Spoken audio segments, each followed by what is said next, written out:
Integrity. Unprofessional. Freedom. Rejected. Way of life. Not mainstream. Control. Unsigned. Mas afinal, o que é indie?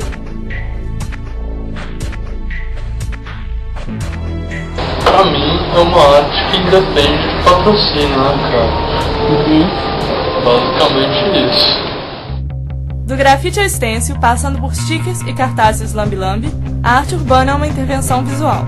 Para exigir menores investimentos, é uma das formas artísticas mais presentes no dia a dia.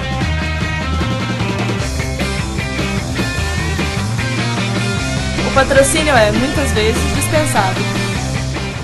Porque quando você tem patrocínio, você tem que agradar a galera que te patrocina, né, cara? Daí, assim, pra agradar as pessoas, eu tenho outras coisas que eu faço, sabe?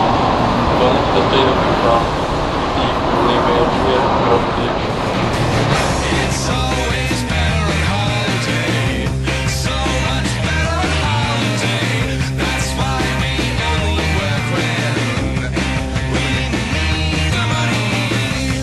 Mas a liberdade tem um preço. Você produz, depois você não faz, você não sabe o que fazer com ela, né? Que fim dá pra isso, você não sabe se você vai conseguir vender, se não tem dinheiro pra produzir.